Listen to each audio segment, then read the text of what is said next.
Bonjour à tous, bienvenue dans cette émission de live scalping avec François Ablé pour animer cette session d'analyse et de décryptage, émission réalisée par le GST, donc le Global Street Trader.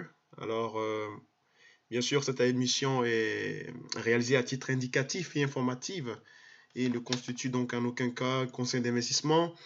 Vous pouvez poser des questions, bien sûr, en dessous de la vidéo, en commentaire, et je me ferai un réel plaisir de vous répondre.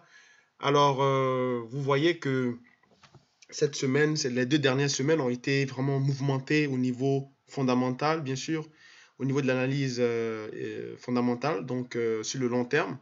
Et des paires majeures ont eu vraiment beaucoup de turpitude, comme l'euro-dollar, le Dow Jones, et puis aussi l'or. Et aujourd'hui, c'était un jour qui était très très très attendu, du côté de l'Europe, notamment le discours de Mario Draghi qui s'exprimait aujourd'hui concernant justement le refinancement des taux d'intérêt européens qui était donc à 0%. Généralement, le marché s'attendait bien sûr à ce qu'ils maintiennent les taux. Donc le consensus était plus ou moins neutre. Mais ce qui est intéressant aujourd'hui à retenir, c'est que Mario Draghi, bien sûr, dans son discours, il a été plus ou moins, selon les analystes bien sûr certains gourous, il était plus ou moins dovish, c'est-à-dire qu'il était plus ou moins baissier, pessimiste sur l'euro. C'est leur point de vue, et également ce que je fais également, c'est mon point de vue, donc ça n'engage que moi. Mais moi, je me fie sur ce que je vois sur le marché. Et ils disent que le point de vue de Mario Draghi est plus ou moins dovish. Donc voilà. Et pourtant, vous voyez que sur mes graphes ici, j'ai payé l'euro. J'ai payé l'euro parce que ici, la mèche rouge qu'on voit là, ça c'était avant et pendant le discours de Mario Draghi. Donc le marché était venu taper cette ligne. Attendez, hein, je vais juste. Je sais qu'il y a beaucoup de graphes. Donc vous voyez cette droite qui soutenait justement la descente depuis le 18 juillet jusqu'à aujourd'hui, donc à l'attente du discours de Mario Draghi. Et puis, on a eu une baisse lorsqu'on a eu l'apparition du chiffre du maintien des taux d'intérêt en Europe de 0%. Et après, au vu du discours, pendant le discours de Mario Draghi, je me suis mis à payer l'euro et le marché est parti à la hausse. Alors, pourquoi j'ai payé l'euro? C'est très simple.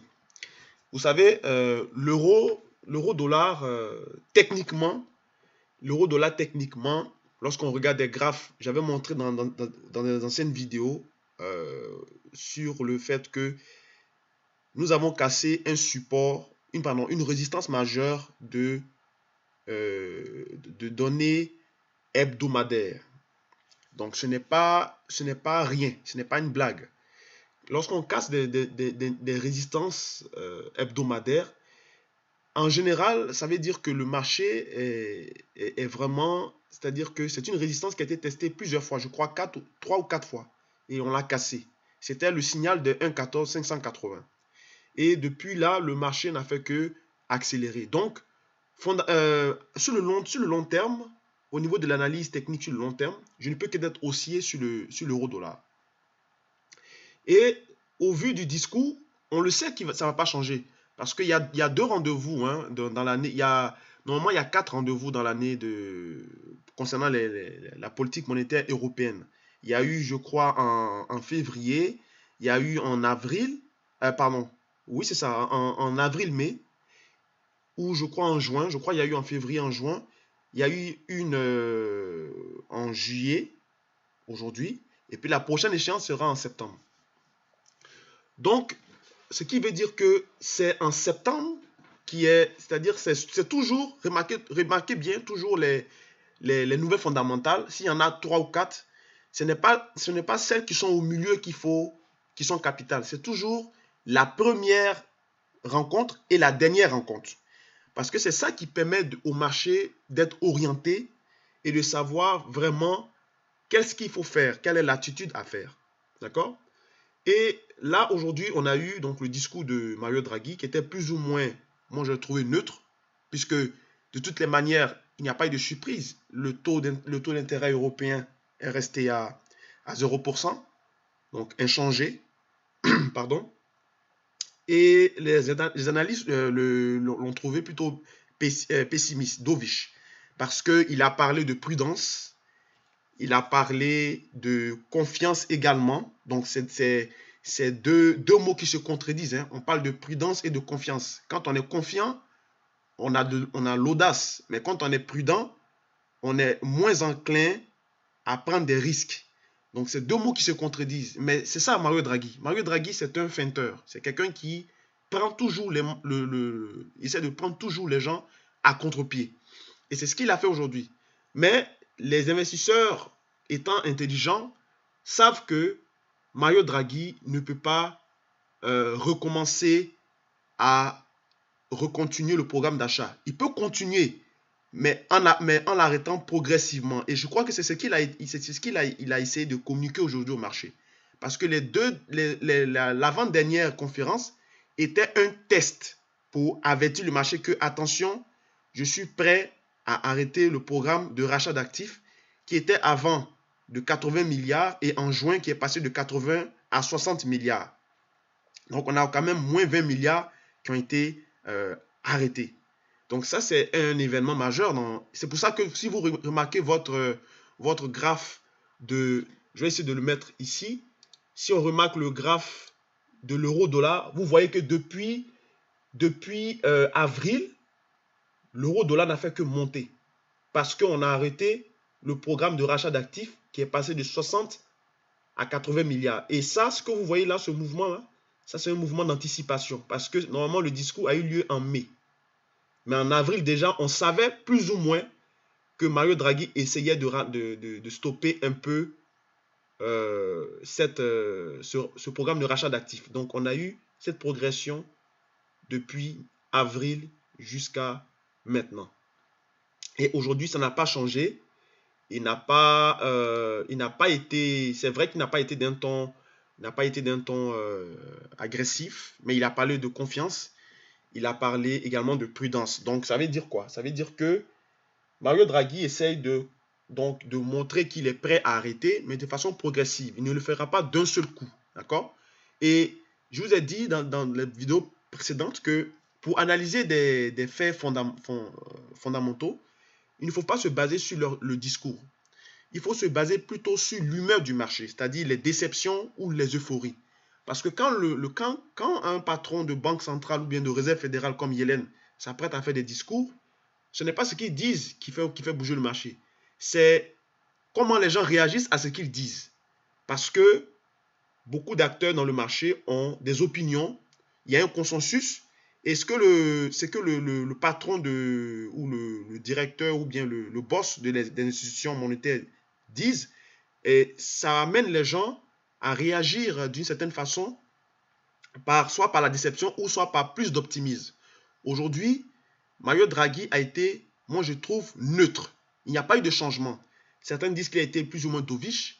Moi je trouve qu'il a été neutre. Il n'y a pas eu de changement. Donc, la neutralité justement perçue par les propos de Mario Draghi, moi m'a amené à un statu quo, à donc acheter l'euro. Voilà, donc j'ai acheté l'euro et je reste haussier sur le long terme. Parce que je crois que Mario Draghi va réduire son programme de rachat d'actifs de façon progressive et ça va continuer jusqu'à la prochaine échéance de l'Europe en septembre prochain. D'accord? Et donc la réaction sur l'euro-dollar, comme on le voit sur les deux graphes en données horaires, j'ai acheté au plus bas parce que j'attendais qu'il retrace justement pour pouvoir payer l'euro pour rester dans ce trade-là à long terme. Au niveau également Et puis aussi, voilà, Mario Draghi a dit, nous ne sommes pas là où nous sommes encore, où nous voulons être, pardon. Il a dit cette phrase, we aren't where we want to be yet. Donc ça veut dire, nous ne sommes pas là où nous voulons être encore. Parce que c'était une question du journaliste qui demandait, au vu de l'inflation, au vu également du risque global qui englobe le marché, est-ce qu'on peut parler donc de augmentation des taux? Il a dit que l'inflation n'est pas au niveau qu'il souhaite pour commencer à augmenter l'inflation, le taux d'intérêt. Donc cela veut dire que il veut le faire, mais il n'est pas encore prêt à le faire parce que le niveau de l'inflation ne lui permet pas, ne lui donne pas de marge de manœuvre pour le faire. Et ça, ce discours-là, comme vous le voyez aujourd'hui, il y a eu des chiffres sur les chiffres sur la confiance générale de l'Europe. Ça s'appelle le Confidence Index, donc l'indice de confiance des consommateurs en Europe était attendu de moins 1,1, il est passé à moins 1,7. Donc globalement, les consommateurs sont plutôt pessimistes sur l'état de l'économie européenne parce que les ménages justement souffrent de l'inflation qu'il y a en Europe. Donc eux, ils ne jugent que l'état de l'économie par le pouvoir d'achat, ce qui est relativement normal. Si vous voyez quelqu'un dans la rue, que vous lui parlez de croissance, des taux d'intérêt, de tout ce que vous voulez, il ne comprendra rien. Mais il comprendra lorsque vous allez commencer à parler de salaire, de pouvoir d'achat, et c'est là qu'il pourra vous dire, en fonction de ce que lui vit, si l'économie se porte bien ou pas. Donc cet indice-là, c'est en fait ça qui l'explique, le Confidence Consumer Index en Europe. Donc a reculé par rapport à ce qu'il était attendu.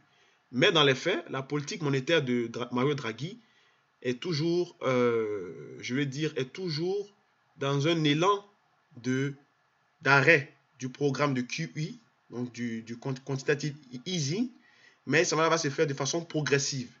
C'est pour ça que j'ai acheté l'euro et j'ai aussi acheté la dette européenne. L'eurobond, en fait, c'est un panier de dettes qui compose la dette allemande, qui la compose, je crois, 35 ou 40%.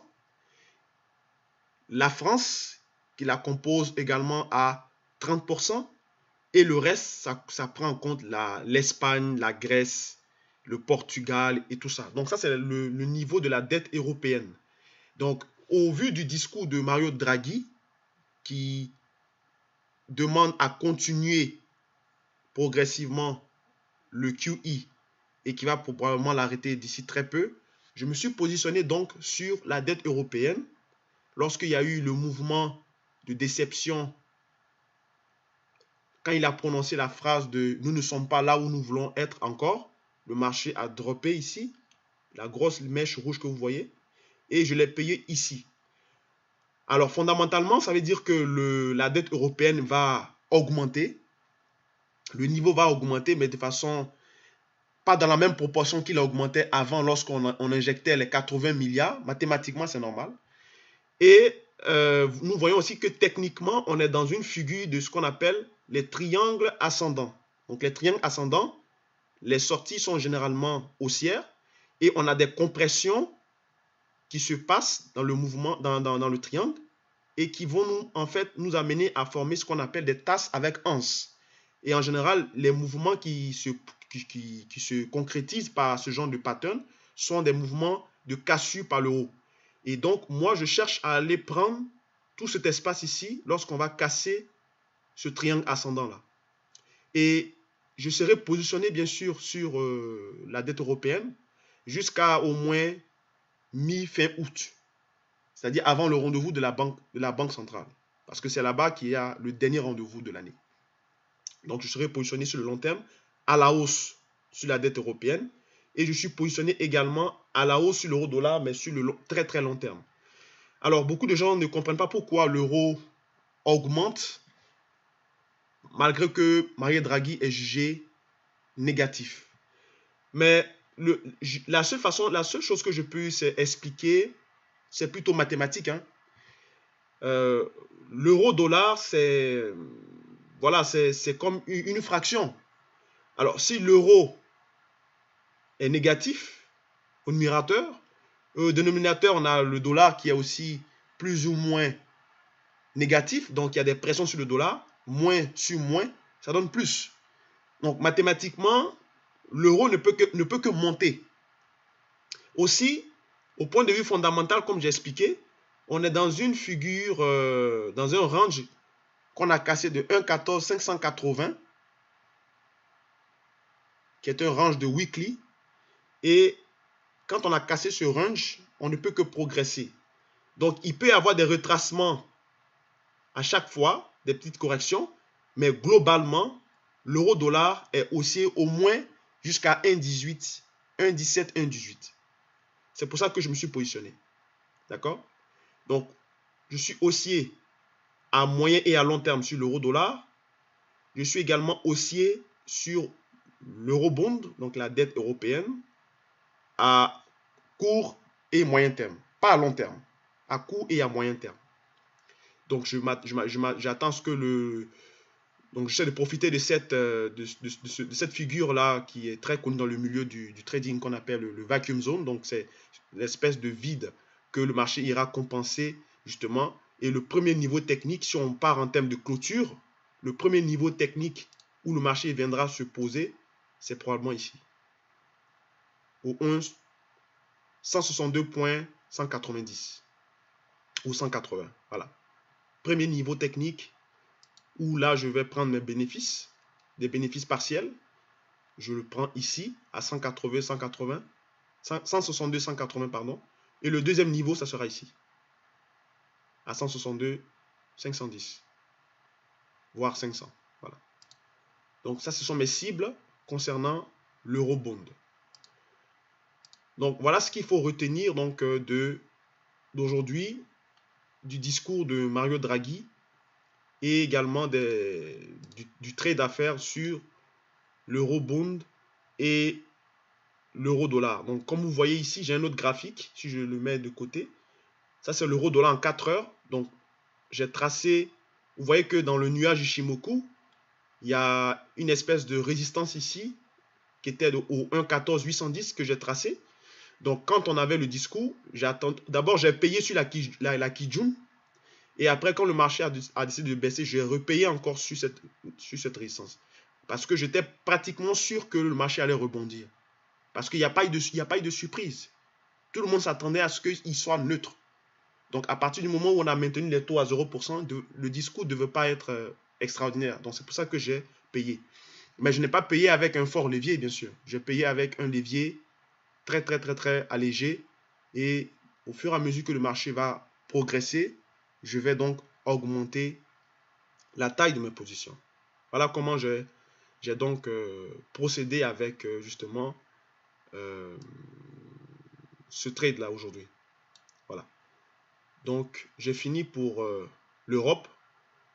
Je vais donc au niveau du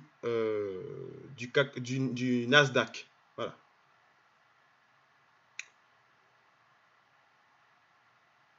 Donc le Nasdaq, beaucoup de gens sont en train de prévoir la chute du Nasdaq, le crack des valeurs technologiques, plein de trucs qui n'ont aucun rapport.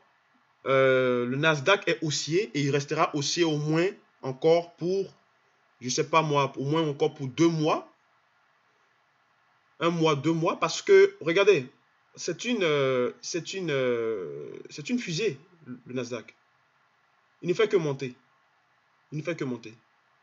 Il y a des retracements, parce qu'un marché ne monte pas comme une pente, mais globalement, à 90%, comment on peut vendre un tel marché? On ne peut pas vendre un tel marché. Il est progressivement haussier dans le long terme. Et on est en données horaires. En données 4 heures, vous le voyez ici avec l'indicateur Ishimoku. Le nuage s'épaissit de plus en plus. L'indicateur DMI ADX nous montre qu'on est en tendance haussière très puissante. Parce que vous savez que l'indicateur juge en fait une tendance saine à partir de 25 et au-dessus de 25 points. On est à 27,73. Donc disons on est à 28. Donc on est bien dans une dynamique haussière saine au niveau du Nasdaq. Et tant qu'on ne va pas atteindre les 6000 voire les 6100, le Nasdaq est haussier. Encore, pour ceux qui sont sceptiques, si vous regardez ici, Le RSI, il est de 60. Le taux de croissance, le ROC, le rate of change, donc le taux de croissance en fonction du momentum donc du Nasdaq, il est haussier. Il est plus de 3%, 3,28% de progression. Ainsi que le RSI qui est de 60,72%. Donc le Nasdaq ne peut être que haussier à court et à moyen terme. Il va avoir des corrections, c'est sûr, parce qu'un marché ne monte pas en ligne directe, mais ceux qui cherchent à vendre le Nasdaq, je ne sais pas pourquoi ils font ça, ils ont leur raison, mais moi je ne vends pas un actif qui monte, ça c'est sûr. Je paierai au plus bas, donc mon niveau, là je l'ai manqué parce que j'écoutais donc le discours de Mario Draghi, mais j'attends à ce qu'on vienne toucher les 5900 ici, pour payer le Nasdaq, vous voyez? Je vais le mettre ici avec l'outil ovale. Donc c'est là mon niveau que j'attends à payer. Il est venu ici, il a frôlé. J'aurais pu peut-être le payer, mais je suivais pas donc le Nasdaq. Je suivais donc l'euro-dollar pendant le discours. Mais on est dans un canal haussier et tant qu'on progresse dans ce canal, il faut le payer. C'est tout simplement. Donc j'attends donc les 5900 pardon, pour payer le Nasdaq.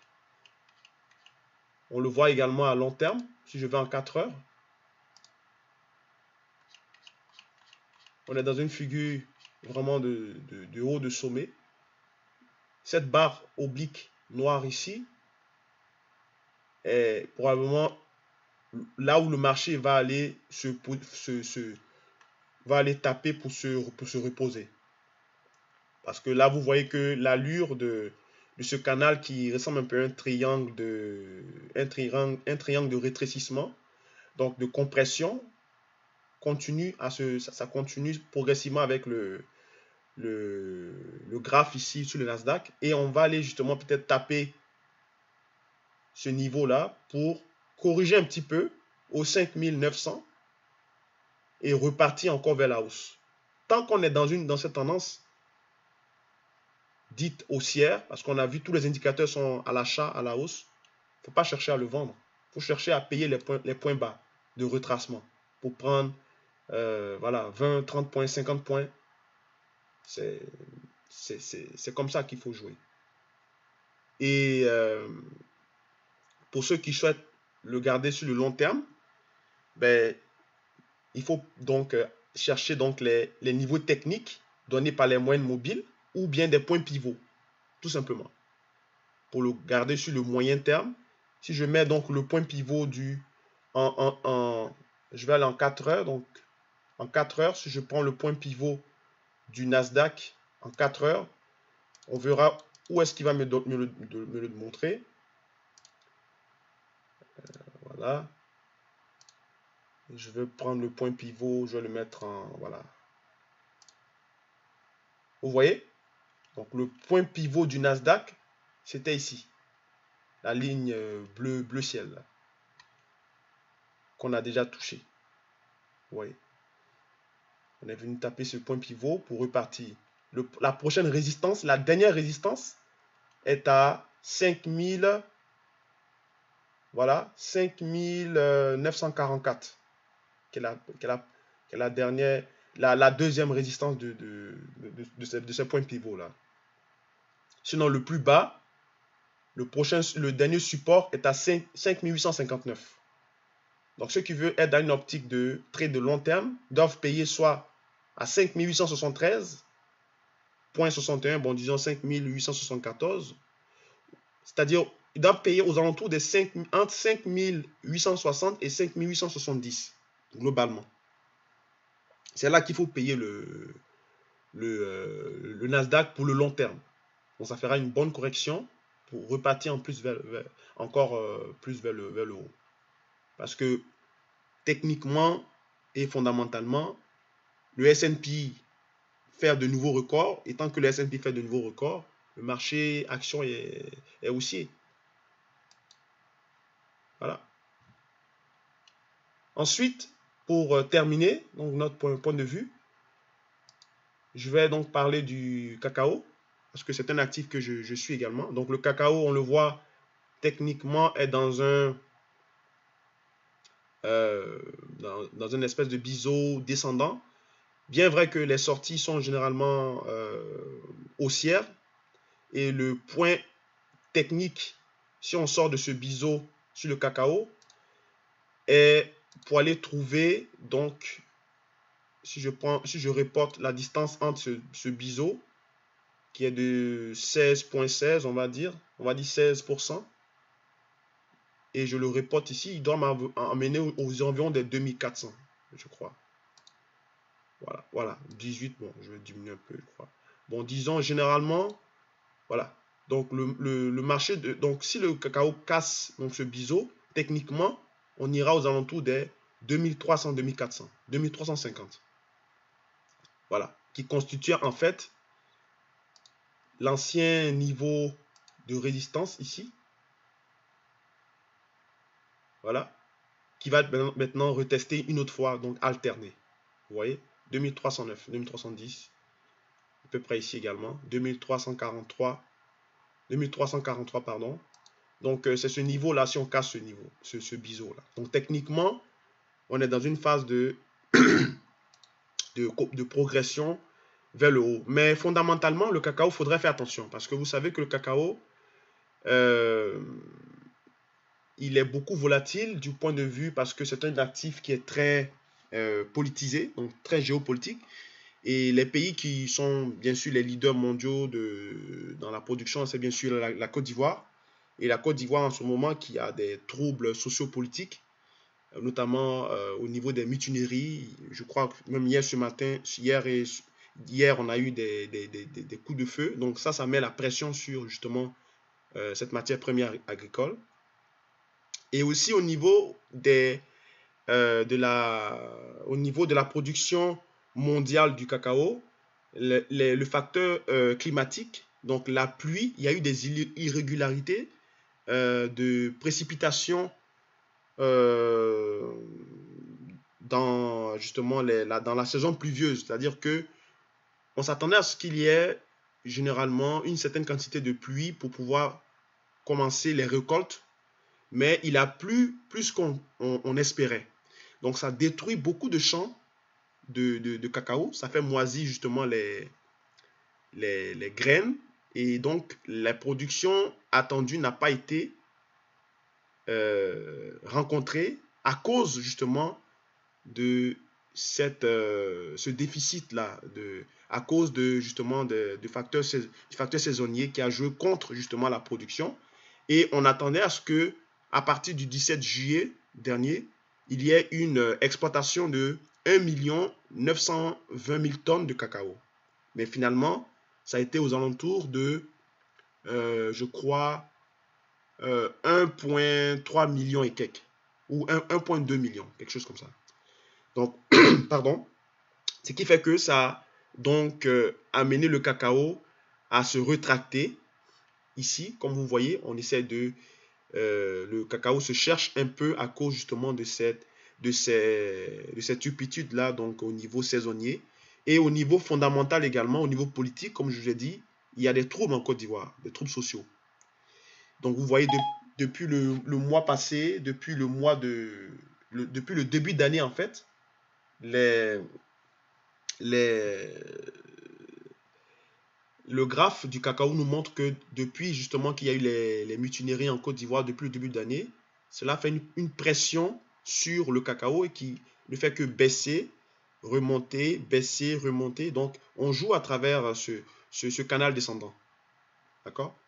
Donc pour être prudent sur le cacao, moi mon scénario que je vois, parce que j'ai détecté une divergence baissière, donc vous voyez que à partir du mois depuis le début de l'année de 2007, cette ligne mauve sur le tracé sur le RSI montre que on a des points bas de plus en plus bas, et au contraire on a ici des points hauts de plus en plus bas également. Donc on a une divergence ici, donc on a tendance à voir que le RSI semble progresser vers le haut, hein, une fois, deux fois, trois fois. Donc tracé la ligne mauve comme ça en montrant que le RSI progresse. Par contre, on voit que il y a le marché du cacao qui descend vers le bas, donc une divergence.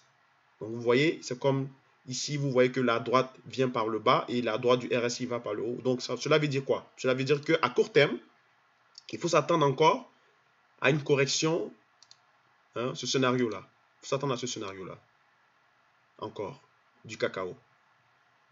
Donc certainement le payer ici pour repartir. Donc ne cherchez pas à payer le cacao sur des points hauts. Cherchez à le payer sur le point bas. C'est plus sécuritaire. Et aussi, ne payez pas avec de forts leviers parce que vous savez très bien que la situation en Côte d'Ivoire est un peu comme des montagnes russes, hein, du roller coaster. Donc ça monte, ça descend. Il y a des instabilités politiques majeures. Donc le cacao, pour être plus prudent, c'est de rester en dehors. Ou bien, si vous souhaitez vraiment le trader, c'est de le payer vraiment sur des points bas. Moi, c'est ma stratégie. C'est ce que moi je ferais. Donc j'ai un ordre en attente qui est mis avec le scénario que je viens de vous décrire à 1160 $ le kilo. Donc quelque part ici. Je vais payer au plus bas. Et puis après, bon, je le laisserai courir. Parce que c'est sûr que si on casse ce biseau, à moyen et à long terme, on va retrouver des niveaux de 2350, 2450, comme on vient de le voir. Donc ça, c'était l'analyse donc du cacao. Donc, qu'est-ce qu'il faut retenir aujourd'hui? Donc, l'euro-dollar haussier sur le moyen terme et le long terme. L'eurobond, donc la dette européenne, haussier à court et à moyen terme. Le Nasdaq haussier à moyen et à long terme. Et le cacao également haussier à moyen et à long terme. C'est-à-dire que on va chercher à attendre les corrections, les retracements pour payer les plus bas sur le cacao et également sur le Nasdaq. Donc ça va vous faire donc un beau petit portefeuille diversifié où vous avez des indices, vous avez également des matières premières, vous avez le forex avec l'euro-dollar et vous avez donc les bonds, les obligations. Donc avec ce petit portefeuille, vous pouvez réaliser quand même une bonne performance. C'est le portefeuille que moi je fais actuellement. Donc je suivais justement ces 4 valeurs là. Alors donc voilà ce que j'avais à vous dire. Donc merci de m'avoir suivi. Si vous avez des questions également, n'hésitez pas à poser en dessous de de la vidéo comme commentaire et je me ferai un réel plaisir de vous répondre. Donc, merci encore de m'avoir suivi. Soyez prudents sur les marchés. Ne faites pas de conneries. Et puis, voilà, restez connectés. Passez une bonne journée et au revoir.